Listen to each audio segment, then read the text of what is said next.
Në shtëpinë e Big Brother Kosova, ka momente kur zhurma, debatet dhe energjia e lartë mbizotërojnë gjithçka, por ka edhe çaste të tjera, shumë më të heshtura, ku ndjenjat bëhen më të rënda se çdo përplasje.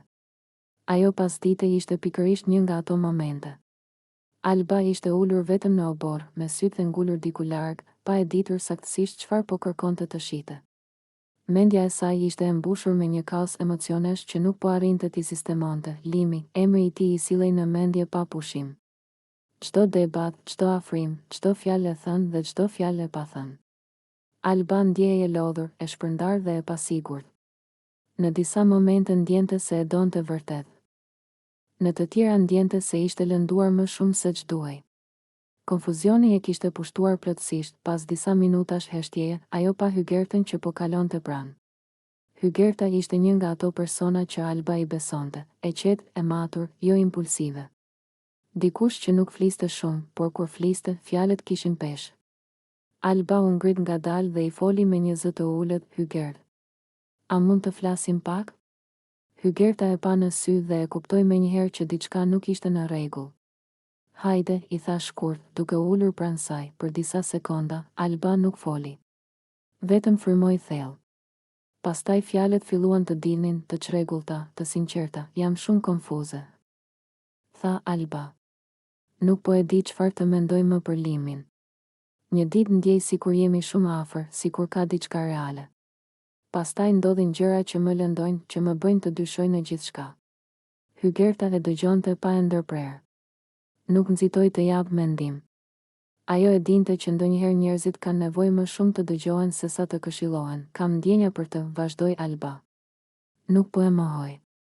Por gjithçka që ka ndodhur këtu. Fjalët, situatat, Benita, debatet. Më kanë tronditur. Nuk e di nëse duhet të vazhdoj apo të ndalem. Hygerta mori frym thellë dhe u kthye nga Alba. Zëri i saj ishte i qetë, por shumë i sigurt. Alba, tha ajo. Më mirë se ti nuk e di askush këtu se çfarë ndjen. Vetëm ti e di sa mund të doni dy njerëz njëri tjetrin. Alba ngriti syt, sikur po kërkonte një shpresë në ato fjalë, por vazhdoi Hygerta, duke e theksuar lehtë fjalën, me të gjitha këto që kanë ndodhur. Unë sinqerisht mendoj që nuk duhet të bësh asnjë hap. Alba u shtang pak. Asnjë hap? Pyeti ajo, po, tha Hygerta. Jo, sepse nuk ka ndjenja. Jo, sepse ti nuk je e fortë. Por sepse këtu brenda gjithçka është e shtrembëruar.